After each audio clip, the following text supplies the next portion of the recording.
Dear students, let us finish our topic oxygen transport. So this is part 2 lecture.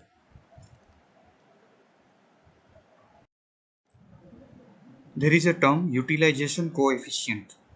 It is the percentage of blood that gives up its oxygen as it passes through the tissue capillaries. In normal resting condition, it is 25%. It means about 25% of the oxygen is removed by the tissues from circulating blood in normal resting conditions. However, when a person is doing exercise, like heavy exercise, then up to 75 to 85% of the oxygen can be removed from flowing blood. Even many studies show that if the tissue is having very high metabolic rate or the blood flow is very sluggish, then even up to 100% of the oxygen can be removed by the tissues. So this is called utilization coefficient. Now this is a famous Viva question. Why oxygen dissociation curve is sigmoid in shape? What is the reason? So the reason is this: attachment of the first oxygen molecule is quite difficult. After the first oxygen molecule attaches with the hemoglobin, it will make easy for the second oxygen to bind. Then cycle will continue. After binding of the second oxygen molecule, there will be further easy for the third oxygen molecule to bind with hemoglobin. So attachment of oxygen molecule increases the affinity for next oxygen molecule. Therefore, you can see initially there is steep rise in the curve, and then towards the end, once all the hemoglobin will start saturating with oxygen, the curve will become flat, and therefore the shape will be sigmoid. Now, what is the reason why one oxygen molecule increases the affinity for the next oxygen molecule? So, because of the insertion of the oxygen molecule, there will be rupturing of all the salt links, and there will be change in the quaternary structure of hemoglobin from T state to R state. T means tense state and R means relaxed state. Now in this relaxed state, it will be easy for the hemoglobin to bind with oxygen. So this relaxed state will favor oxygen binding, and this is called cooperative binding kinetics.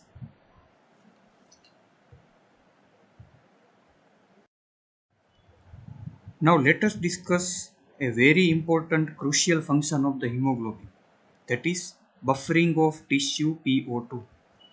Now remember, this is not a buffer function of acid base balance. This is a different buffer function.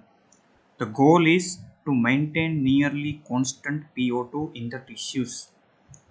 Now remember our last lecture. Under resting conditions, we require 5 ml of the oxygen in 100 ml of the blood. Now, during the transport of this 5 milliliter of oxygen in 100 milliliter of blood, our PO2 is falling from 95 millimeter of mercury to about 40 millimeter of mercury. So this 40 millimeter is set by the hemoglobin. So our tissue PO2 cannot rise above 40 millimeter of mercury. Otherwise, we will not receive 5 ml of oxygen.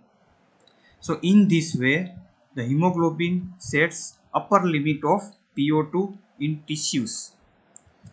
Now, what about exercise? During heavy exercise, we require more than 5 ml of oxygen. Now, this extra amount of the oxygen can be delivered to the tissues with very little fall in PO2. See the shape of the curve. The lower part of the curve is having steep slope. Now it is advantageous.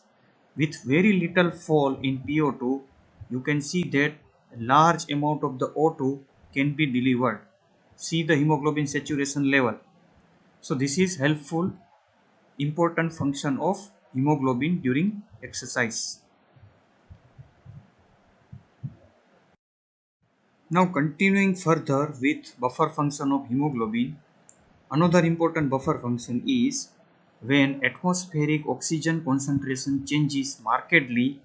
Due to this buffer function, the PO2 is always remain constant.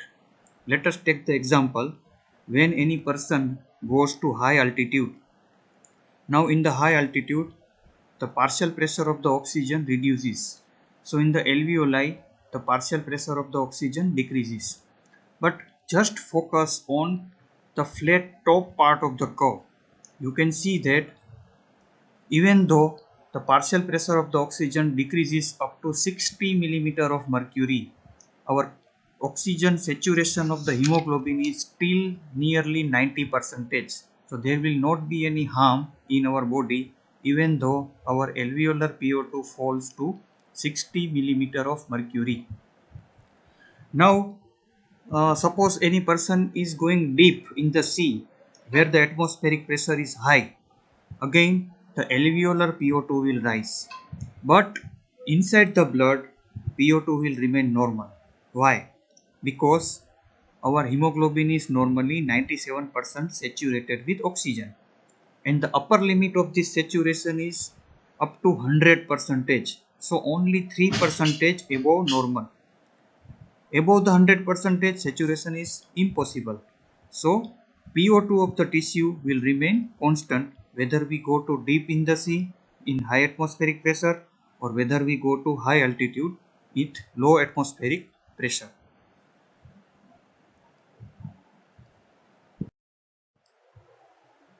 Now see, there are three curves visible. The middle is normal oxygen hemoglobin dissociation curve with our normal blood pH of 7.4. Now, in few conditions, oxygen hemoglobin dissociation curve can be shifted. There are two shifts, shift to right and shift to left. Whenever the curve shifts right, it will slightly shift downwards also. Whenever the curve shifts left, it will slightly shift upward also. Now there are few factors which causes shifting of the oxygen dissociation curve towards the right, like fall in the pH, or you can say increase in the hydrogen ion concentration. Second thing is increase in the carbon dioxide. Third is increase in the temperature. And fourth is increase in the BPG, 2,3 biphosphoglycerate. It is a byproduct of glycolysis.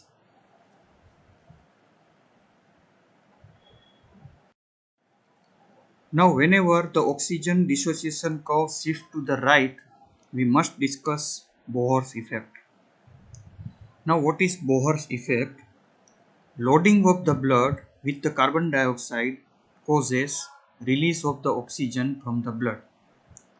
So whenever the carbon dioxide concentration rises, it will shift the curve towards right and downward, and this phenomenon is also called Bohr's effect. It occurs at tissue level. What happens in the tissue level? Due to metabolism, carbon dioxide is produced by the tissues. It will increase partial pressure of carbon dioxide. Now due to carbon dioxide and reaction it with the water, H2CO3 means carbonic acid is produced. H2CO3 is then converted into hydrogen ion. So hydrogen ion concentration increases. It will decrease the pH. And as we have discussed, whenever the pH decreases, oxygen dissociation curve will shift towards the right. And this phenomenon is called Bohr's effect.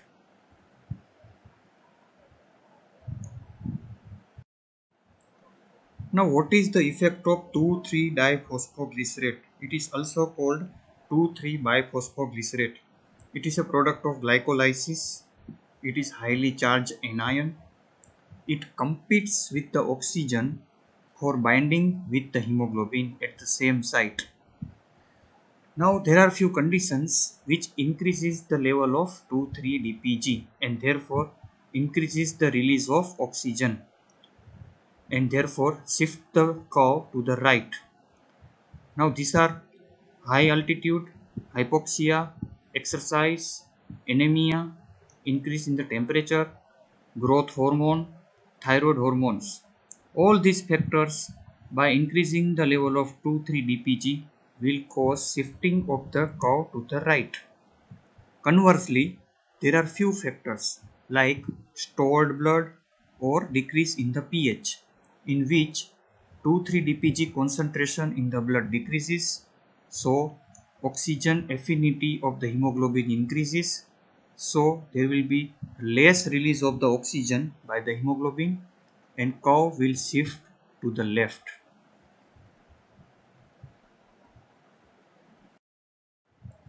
Now these all are the factors which causes shifting of the oxygen hemoglobin dissociation curve towards left and upwards.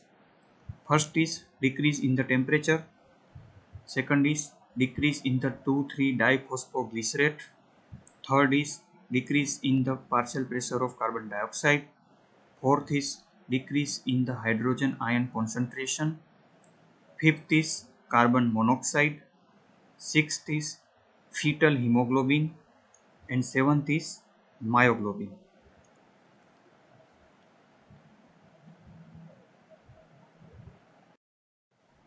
Now carefully watch these graphs, these curves.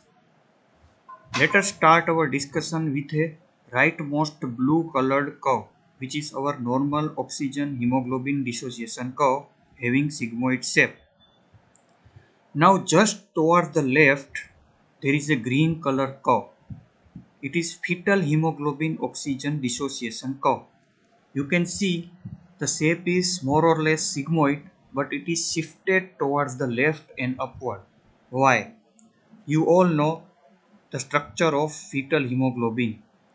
It contains alpha 2 and gamma 2 chains. It does not contain alpha 2 and beta 2 chain like adult hemoglobin. Now there is difference in the structure and it has more affinity for oxygen. So there will be less release of the oxygen by fetal hemoglobin and therefore the curve is slightly towards the left of normal oxygen hemoglobin dissociation curve. Then further to the left, a brown color curve, oxygen myoglobin curve. You can see there is no sigmoid shape. Now myoglobin is having very high affinity for the oxygen. So it is very difficult to release the oxygen from the myoglobin. Myoglobin is a pigment just like hemoglobin. It is present especially in the muscles and it will release the oxygen in muscles during exercise. Further to the left, you can see there is a red color curve, carbon monoxide hemoglobin dissociation curve. Carbon monoxide is a gas which has 250 times more affinity for the hemoglobin as compared with oxygen. So, oxygen will not be released from carboxyhemoglobin easily and therefore curve is far away and towards left and upward location. And you can also see the horizontal oxygen methemoglobin curve. Now it cannot combine with the oxygen and therefore the curve is very much flat because it is not releasing the oxygen.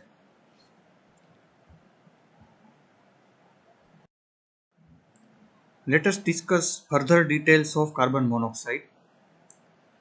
Whenever there is combination of hemoglobin with the carbon monoxide, there will be displacement of oxygen. Why? Because it has 250 times higher affinity than oxygen for hemoglobin. And therefore, carbon monoxide poisoning is a life-threatening condition. In carbon monoxide poisoning, oxygen content of the blood is greatly reduced. However, the partial pressure of the oxygen may be normal. Question is that why PO2 is normal? PO2 is normal because the dissolved oxygen is normal. Carbon monoxide, whatever is present, is combining with hemoglobin.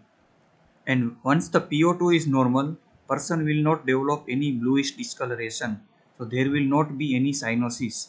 Blood will be cherry red in color. And so person is not aware about the danger and suddenly the person will become unconscious.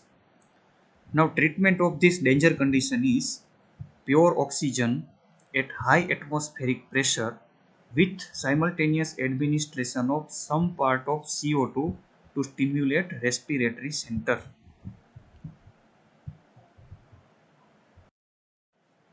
Now what is the concept of P50? What is P50? So it is the partial pressure of oxygen that produces 50% saturation of hemoglobin with oxygen. Normal P50 for the arterial blood at 37 degrees Celsius body temperature and at partial pressure of carbon dioxide of 40 millimeter of mercury is 25 to 27 millimeter of mercury. So you can say that when PO2 is 25 to 27 millimeter of mercury, the hemoglobin is half saturated with oxygen. Now, hemoglobin affinity for the oxygen is inversely related to P50 value. Means, if hemoglobin affinity for oxygen is more, P50 will be less. And if affinity will be less, P50 will be more. Now, fetal hemoglobin and myoglobin have lower P50 value and therefore they have high affinity for oxygen and therefore their curve are shifted towards the left.